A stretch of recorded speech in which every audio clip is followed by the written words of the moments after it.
ക്രിസ്തീയ സഭയിലെ പുരോഹിതന്മാർ തന്നെയാണ് ആ ദേവാലയത്തിൽ അസമാധാനം സൃഷ്ടിക്കുന്നത്, ഇടർച്ച ഉണ്ടാക്കുന്നത്, സഭാവിശ്വാസികൾ തമ്മിൽ അടിപ്പിക്കുന്നത്. അതുകൊണ്ട് പ്രയോജനം ഉണ്ടാകുന്നത് ഈ പുരോഹിതന്മാർക്കാണ്. പരമാവധി പണം ഉണ്ടാക്കുക എന്നുള്ള ഒരു ഉദ്ദേശം മാത്രമാണ്. അതേപോലൊരു സംഭവത്തെ കുറിച്ചാണ് ഈ പുരോഹിതൻ സംസാരിക്കുന്നത്. Please watch the video. ആര് സമാധാനം കൊടുക്കുന്നു, ആര് സമാധാനം കെടുത്തുന്നു?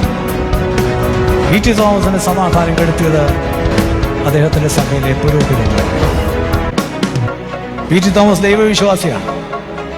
പക്ഷെ പി.ടി. തോമസ് പറഞ്ഞു, വേണ്ട, എൻ്റെ ആത്മാവിന് നിത്യശാന്തി ലഭിക്കാൻ ഇവരുടെ പ്രാർത്ഥന വേണ്ട. അല്ലാതെ എനിക്ക് ദൈവം നിത്യശാന്തി തന്നു. ഞാൻ വായിച്ചു, ചിലരൊക്കെ എഴുതിയ ലേഖനങ്ങൾ വായിച്ചു. അതിനകത്ത് ഒരാൾ എഴുതിയ ലേഖനം, അദ്ദേഹം അടിയുറച്ച ദൈവവിശ്വാസി തന്നെയായിരുന്നു. പക്ഷേ ജീവിത അനുഭവങ്ങളിൽ നിന്ന് അദ്ദേഹം ഒരു കാര്യം പഠിച്ചു: ഇവരുടെ പ്രാർത്ഥന കൊണ്ടല്ല എൻ്റെ ആത്മാവ് സ്വർഗ്ഗത്തിൽ പോകുന്നു. അദ്ദേഹം പറഞ്ഞു, വേണ്ട, ഇവരുടെ പ്രാർത്ഥനയെ വേണ്ട.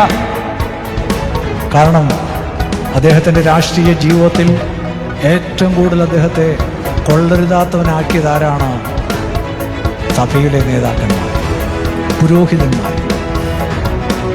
അത് ആ കാലത്ത് വായിച്ചെങ്കിലും അദ്ദേഹം മരിച്ചു കഴിഞ്ഞപ്പോഴാണ് അതിൻ്റെ ഗൗരവം മനസ്സിലായത്. അദ്ദേഹത്തിൻ്റെ ഡമ്മി പോലെ ഉണ്ടാക്കി അദ്ദേഹത്തിൻ്റെ മുഖം വെച്ചുകൊണ്ട് അതിങ്ങനെ ശവമഞ്ചോട്ട് ചുമന്നോട്ട് പോയി. അതിൻ്റെ പിറകിൽ ലോഹയിട്ട പുരോഹിതന്മാർ, ഫാൻസി ഡ്രസ് അല്ല, ലോഹയിട്ട പുരോഹിതന്മാർ അദ്ദേഹത്തിന് ഒപ്പീസ് ചൊല്ലിക്കൊണ്ട് ഒന്നല്ല പല പ്രകടനങ്ങൾ നടത്തി. അദ്ദേഹത്തിൻ്റെ മനസ്സിൻ്റെ ശാന്തി കെടുത്തിയത് സഭയിലെ പുരോഹിതന്മാർ. ഇത് കേൾക്കുമ്പോൾ നിങ്ങൾക്ക് സന്തോഷമായിരിക്കും. ശരിയാ, നിങ്ങളും അതുപോലെയൊക്കെയാണ്. എന്നെ നോക്കിയിരിക്കുന്ന അച്ഛന്മാരെയൊക്കെ നിങ്ങളുടെ മനസ്സിൽ കയറി, നിങ്ങളൊക്കെയാ ഗുണം കെട്ടവർ, ഞങ്ങളൊക്കെ അതിനൊക്കെ നല്ലതാണ് എന്ന് നിങ്ങൾ വിചാരിക്കുമായിരിക്കാം. അങ്ങനെ വിചാരിച്ചോ, കുഴപ്പമില്ല. പക്ഷെ നിങ്ങൾ ഒരു സ്വയപരിശോധന നടത്തണം. സമാധാനം കൊടുക്കുന്നവരാണോ കെടുത്തുന്നവരാണോ? ഇന്ന് ലോകത്ത് ചിന്തിക്കുന്നുണ്ട്, ആര് സമാധാനം കൊടുക്കുന്നു, ആര് സമാധാനം കെടുത്തുന്നു? പി.ടി. തോമസിന് സമാധാനം കെടുത്തിയത് അദ്ദേഹത്തിൻ്റെ സഭയിലെ പുരോഹിതന്മാർ. അദ്ദേഹം അതുകൊണ്ട് എഴുതി വെച്ചു, ആരുടെയും പ്രാർത്ഥന എനിക്ക് വേണ്ട. സമാധാനം ഉണ്ടാക്കുന്നവർ, സമാധാനം ഉണ്ടാക്കേണ്ടവർ സമാധാനം കെടുത്തുന്നവരാണ്. ഈ ചോദ്യം അർത്ഥവത്താണ്.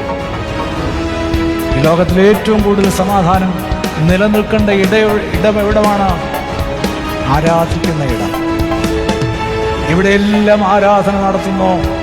ആ ഇടത്തിലാണ് ഈ ലോകത്തിൽ ഏറ്റവും കൂടുതൽ സമാധാനം നിലനിൽക്കുന്നത് എന്ന് പറയാൻ നമുക്ക് ഒക്കുമോ? നന്മയായിട്ടുള്ളത്, നീതിയായിട്ടുള്ളത്, ഘനമായിട്ടുള്ളത്, അതിനുവേണ്ടി നിലകൊള്ളണം. പക്ഷെ ഇടർച്ച ഉണ്ടാക്കരുത്. പ്രസംഗം കേട്ട കുറേയേറെ വിശ്വാസികളും സഭയിലുണ്ടാവും. അവരൊക്കെ ഈ അച്ഛനെ കരിങ്കാരി എന്നും അല്ലെങ്കിൽ തീവ്രവാദി എന്നൊക്കെ വിളിക്കും. കാരണം സത്യം മനസ്സിലാക്കാൻ അവർ ശ്രമിക്കുന്നില്ല.